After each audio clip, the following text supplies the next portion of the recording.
नमस्कार दोस्तों। Lesson number 8 learn English with साधक। हम लोगों ने पिछले लेसन में पास्ट टेंस के कुछ सेंटेंसेस सिंपल बनाने की कोशिश की थी और आज हम पास्ट कंटिन्यूअस के सेंटेंसेस बनाएंगे। उसके अलावा हम मे और कैन का डिफरेंस जानेंगे कि कहाँ पे हम मे और कैन यूज़ करते हैं और कहाँ पे साथ में विल और शैल यूज़ किया जाता है, जो कि फ्यूचर टेंस का पार्ट है।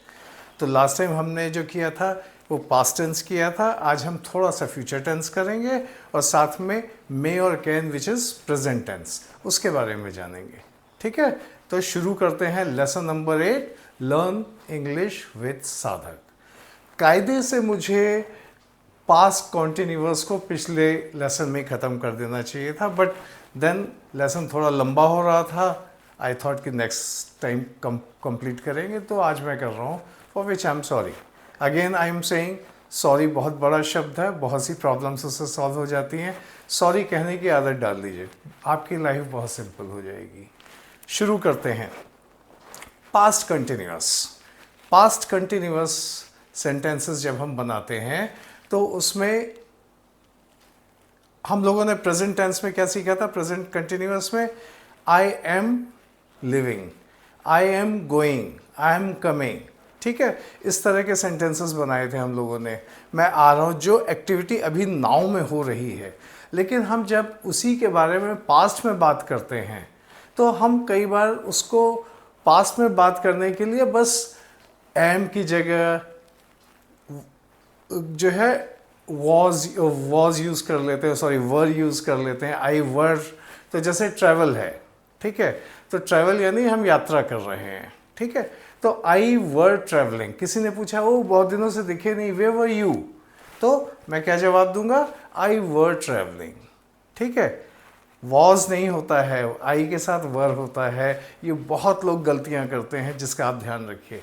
आई were travelling, that is the correct English. ठीक है, गलती से बोलते समय निकल गया, कोई प्रॉब्लम नहीं, आई वॉज ट्रैवलिंग, लेकिन लिखते समय इस बात का आप ध्यान रखिए कि आई were travelling.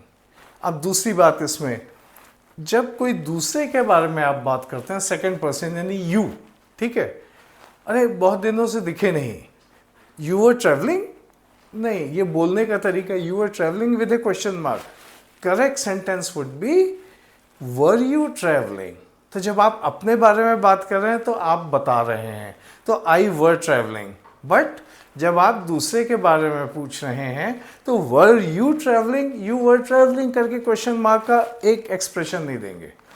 Were you travelling, were you travelling. ठीक है, तो इन छोटी छोटी बातों का ध्यान रखना है। साथ में हम कुछ शब्द भी सीखते जाएंगे जब ये सब बातें कर रहे हैं, हम लोग सीख रहे हैं।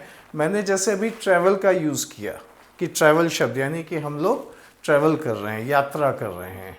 ट्रैवल के तरह एक सिमिलर वर्ड होता है टूर, TOUR, टूर। ठीक है, ट्रैवल और टूर में क्या फ़र्क है? कहाँ पे आप ट्रैवल यूज़ करेंगे, कहाँ पे टूर यूज़ करेंगे? जनरली आपने गलती से इधर कर लिया, ट्रैवल कर लिया या टूर कर लिया, चल जाता है सब। इंग्लिश हमारी लैंग्वेज नहीं है, इसे चल जाएगा, कोई प्रॉब्लम नहीं है उसमें। बट करेक्ट यूसेज जो ये होता है वो ये होता है कि जब हम ऑफिशियली, प्रोफेशनली कहीं काम से जा रहे हैं, ट्रैवल कर रहे हैं आउट ऑफ स्टेशन, ठीक है, जब शहर के बाहर जा रहे हैं, अपने शहर के बाहर जा रहे हैं, तब हम उसे ऑफिशियली प्रोफेशनल यूज़ में टूर यूज़ करते हैं, कहीं भी जा रहे हैं। लेकिन जब हम पर्सनल विजिट पे जा रहे हैं, घूमने के लिए जा रहे हैं कहीं पे आउट ऑफ सिटी, तो हम उसके लिए ट्रैवल यूज़ करते हैं। ठीक है, तो एक बेसिक छोटा सा डिफरेंस है, इसको आप ध्यान में रख सकते हैं और उसका सही इस्तेमाल सही समय पर कर सकते हैं। ठीक है, तो ये डिफरेंस हुआ ट्रैवल और टूर के बारे में। तो अभी हमने बात की प्रेजेंट कॉन्टिन्यूअस टेंस के साथ साथ पास्ट कॉन्टिन्यूअस टेंस की। तो इस तरह से हमारा पास्ट कॉन्टिन्यूअस कंप्लीट हो जाता है। तो आप किसी से भी जब कुछ पूछ रहे हैं तो आपको जो सपोर्टिंग वर्ब है उसको पहले लेना है। वर यू ट्रैवलिंग और वर यू टूरिंग, ठीक है, ING लगा के। लेकिन जब आप अपने बारे में बता रहे हैं तो आप आई जो है उसके साथ आई वर ट्रैवलिंग यूज़ करेंगे। वी वर ट्रैवलिंग, ठीक है, एक ग्रुप आपका ट्रैवल कर रहा है तो we were travelling, our family was travelling. ठीक है, जब फैमिली आ गया तो फैमिली एक होती है तो उसके साथ वॉज लगेगा। अवर फैमिली वॉज ट्रैवलिंग, ठीक है। अब उसको लंबा भी कर सकते हैं आप, our family was travelling to Sringeri, our family was travelling to Mumbai, our family was travelling to Kolkata, ठीक है। तो इस तरह से हम लोग सेंटेंसेस बना सकते हैं, सिंपल। तो प्रेजेंट कॉन्टिन्यूअस के साथ साथ आपका पास्ट कॉन्टिन्यूअस भी इस तरह से सेंटेंसेस उसमें बन जाएंगे। अब हम आते हैं सीखने के लिए कि कहाँ पे मे का यूज़ होता है, कहाँ पे कैन का यूज़ होता है। मे और कैन प्रेजेंट टेंस में यूज़ होते हैं, सपोर्टिंग वर्ब्स हैं, और उनको हम लोग सीखेंगे कि कैसे हम लोग उसको इस्तेमाल करते हैं, क्यों इस्तेमाल किया जाता है, कहाँ पे मे कहाँ पे कैन, ठीक है। तो हम यहाँ पे लिख लेते हैं मे और साथ में कैन, ठीक। अब अक्सर जब आप लोग क्लास में जाते हैं, आपके टीचर क्लास में नहीं है, आप सब लोग धड़धड़ाते हुए क्लास में घुस जाते हैं क्योंकि परमिशन की कोई ज़रूरत नहीं है, वहाँ पे कोई परमिशन देने वाला नहीं है। तो आप क्या करते हैं, आप बैठ गए आराम से। लेकिन सपोज़ कीजिए जब टीचर ऑलरेडी क्लास में है, आपको आने में थोड़ा सा लेट हो गया, तो आप एकदम से नहीं घुस सकते क्योंकि टीचर आपके सीनियर हैं, आपको उनसे परमिशन लेनी है, ठीक है। तो आप जनरली कहते हैं मे आई कम इन सर, मे आई कम इन मैम, कहते हैं कि नहीं कहते हैं, ठीक है।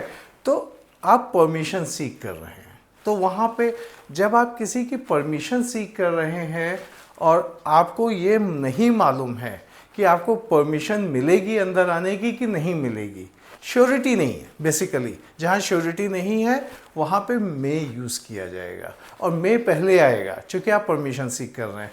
तो मे आई कम इन सर, मे आई कम इन मैम, ठीक। इस तरह से हम लोग परमिशन लेते हैं। उसके बाद टीचर जो भी है, टीचर ने देखा आपकी तरफ और कहा यस प्लीज़ कम इन, ठीक है। तो आप अंदर आ गए, आप अंदर आके बैठ गए, ठीक है। टीचर ये भी कह सकते हैं यस यू कैन, ठीक है। अब ये कैन क्यों होता है, आपने मे करके परमिशन ली, लेकिन अब आपको टीचर जो है वो बोल रहे हैं यस यू कैन, यानी श्योरिटी है। तो जहाँ पे श्योरिटी है वहाँ पे कैन यूज़ होगा, ठीक है। तो टीचर ने आपको परमिशन दे दी, आप अंदर आना चाहते थे, इसलिए टीचर ने कहा यस यू कैन, तो आप अंदर आ गए। अब समझ में आया आपको, मे जहाँ परमिशन सीख कर रहे हैं और श्योरिटी नहीं है वहाँ पे मे यूज़ होगा, और जहाँ पे श्योरिटी नहीं, श्योरिटी है वहाँ पे कैन यूज़ होगा। ये एक छोटा सा डिफरेंस है। तो आप अगर कोई चीज़ ट्राई कर रहे हैं, कहीं आपको ट्राई करा, आपको श्योरिटी नहीं कि आप वो कर पाएंगे कि नहीं, तो आप कह सकते हैं आई मे ट्राई, ठीक है। May I try, sorry may I try, may I try, ठीक है। अगर टीचर ने आपसे कहा will you try, okay, who will try, तो आप श्योर नहीं है बट आप कोशिश करना चाहते हैं, तो आप कहेंगे आई मे ट्राई, ठीक है। आपको श्योरिटी नहीं कि आपको आंसर सही सही मिलेगा, लेकिन आप कोशिश करना चाहते हैं, ये बहुत बड़ी बात है, ठीक है। तो आप कहेंगे आई मे ट्राई, तो आप आके ट्राई कर सकते हैं, ठीक है। तो इस तरह से मे और कैन का ये डिफरेंस है बहुत बड़ा, ठीक है। अब इसमें मे और कैन हो गया। अब आते हैं हम नेक्स्ट सेंटेंस। जब हम फ्यूचर टेंस की बात करते हैं तो फ्यूचर टेंस में दो वर्ड्स बहुत यूज होते हैं।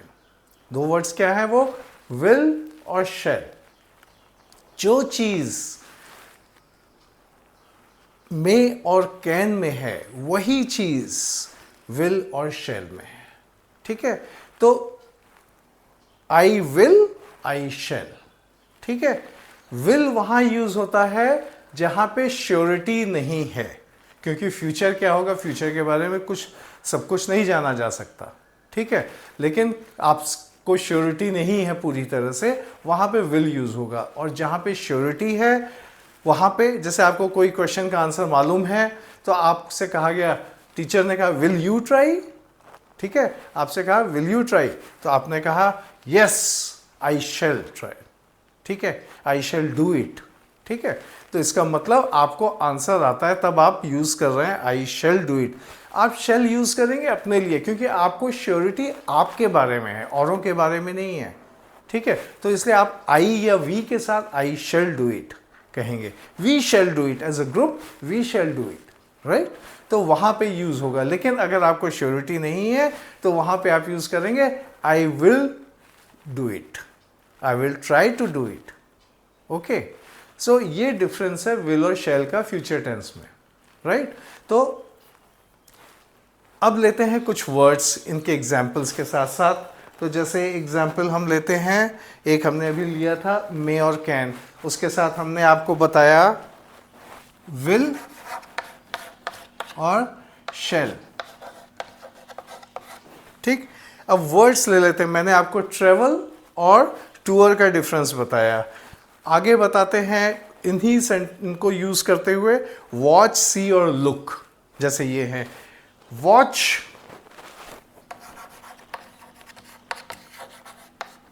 सी और लुक, ये शब्द कहां यूज होते हैं? Watch, I am watching a cricket match, I am watching a movie. ठीक है, तो यहाँ पे वॉच होता है जब आप कोई चीज़ देख रहे हैं, मूवी देख रहे हैं, मैच देख रहे हैं, कोई चीज़ देख रहे हैं। ठीक है, तो वहाँ पे वॉच यूज़ करेंगे आप। ठीक है, सी कहाँ यूज़ करेंगे? जब आप कोई सीनरी की बात कर रहे हैं, कुछ कर रहे हैं, आई सी। तो आप कोई सब्जेक्ट के बारे में आपको कोई समझा रहा है, आपको समझ में आ रहा है, तो आप कह सकते हैं आई सी। आपको पहले नहीं मालूम था लेकिन आप कहेंगे आई सी। ठीक है, मैं देखता हूँ, मैं आई सी, ओके आई सी। ठीक है, तो इस तरह से वहाँ पे विल के साथ आई विल सी। आप ढूंढने की कुछ कोशिश कर रहे हैं, आपसे कुछ कहा गया पेपर ढूंढने के लिए, तो आपने कहा okay I see, I will check. ठीक है, तो वहाँ पे सी यूज़ होता है, आई सी। ठीक है, और कोई सीनरी है उसके लिए भी सी यूज़ होता है, राइट। लुक कहाँ यूज़ होता है? जब आप किसी पर्सन, ठीक है, जब आप किसी पर्सन को एक रिस्पेक्ट से, एक आदर की भावना से देखते हैं, ठीक है, तो वहाँ पे आप किसी चीज़ की तारीफ कर रहे हैं तो I look up to you. उसको, आपको मालूम है कि आपके सामने जो पर्सन है उसको आपसे ज़्यादा नॉलेज है, आप उसको अपना आइडल मानते हैं। ठीक है, तो वहाँ पे आप कहेंगे I look up to you, I look upon you. ठीक है, आप किसी से कुछ एक्सपेक्ट कर रहे हैं तो आप कहेंगे आई लुक अपॉन यू। ठीक है, कि आप मेरा ये काम कर देंगे, आई look upon you that you will do my work. ठीक है, तो ऐसी जगहों पे लुक यूज़ होता है, राइट। तो ये छोटी छोटी चीज़ें। एक अच्छा सा इंटरेस्टिंग एग्जाम्पल ले लेते हैं सी का। ठीक है, सी को कैसे यूज़ करते हैं? सीइंग करके यूज़ करते हैं। कभी कोई, आप लोग यंगस्टर्स हैं ज़्यादातर लोग, तो कभी कोई यंगस्टर जो है, जब आपके पेरेंट्स आपसे पूछते हैं कि और बेटा हम तुम्हारी शादी की बात करने जा रहे हैं, तो तुम्हारी नज़र में कोई लड़की है या लड़का है, होता है कि नहीं होता है, तो बता दो। तो अब आपकी नज़र में अगर कोई लड़का लड़की नहीं है तो आप कहेंगे नहीं ठीक है कोई बात नहीं, इट्स ओके, आप जिसको भी वो। लेकिन अगर आप किसी को ऑलरेडी किसी के बारे में अपनी बात रखना चाहते हैं तो आप कहेंगे अपने पेरेंट्स से yes papa, yes mummy, I am seeing somebody. ठीक है, I am seeing a boy, I am seeing a girl. ठीक है, मैं ऑलरेडी किसी को देख रहा हूँ या देख रही हूँ। ठीक है, वहाँ पे सीइंग आएगा। ठीक है, किसी पर्सन के लिए तो not just scenery but persons के लिए भी आएगा। वहाँ पे लुक नहीं आएगा, वहाँ पे वॉच नहीं आएगा। तो ये छोटे छोटे डिफरेंसेस हैं कि कौन सा वर्ड कहाँ पे यूज़ होना है, इसके बारे में ज़रूर ध्यान दीजिएगा। ऐसे ही एक छोटा सा एग्जाम्पल ले लेते हैं स्लीप और नैप का। ठीक है, स्लीप जब आप सोते हैं, लंबी नींद सोते हैं, और नैप क्या होता है? नैप जब आप छोटी सी झपकी लेते हैं, ठीक है, जिससे आपको बहुत रिलैक्सेशन मिलता है। 3 इडियट्स फिल्म में आपने देखा होगा, मिस्टर बुमन ईरानी जो प्रोफेसर हैं, वो दोपहर में लंच के बाद एक 7 मिनट का नैप लेते हैं, अगर आपको याद हो। ठीक है, तो दैट इज़ कॉल्ड नैप। जो छोटी सी एक झपकी ली जाती है, बहुत ही कुछ मिनटों के लिए सोया जाता है, उसको नैप कहते हैं। So I was taking a nap. ठीक है, किसी ने फ़ोन किया, आपने नहीं उठाया, तो बाद में फिर बात की, sorry I was taking a nap. ठीक है, इस तरह से कह सकते हैं, राइट। ऐसे ही और वर्ड्स हैं रेस्ट और रिलैक्सिंग।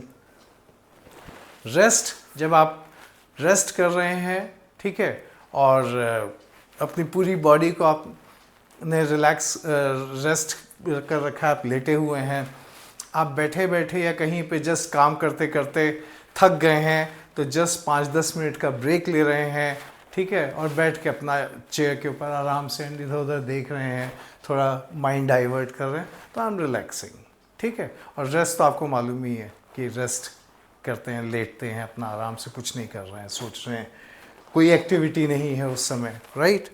ऐसे ही एक और एग्जाम्पल ले लेते हैं रन, जॉग और वॉक का, ठीक है।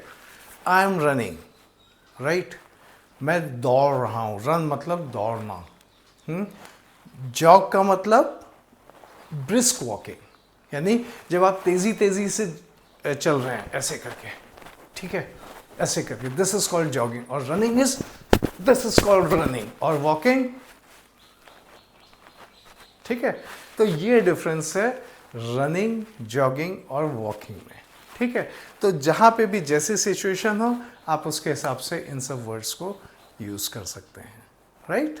तो ये था आज का लेसन, इसके बारे में आप लोग थोड़ी प्रैक्टिस कीजिएगा, ठीक है।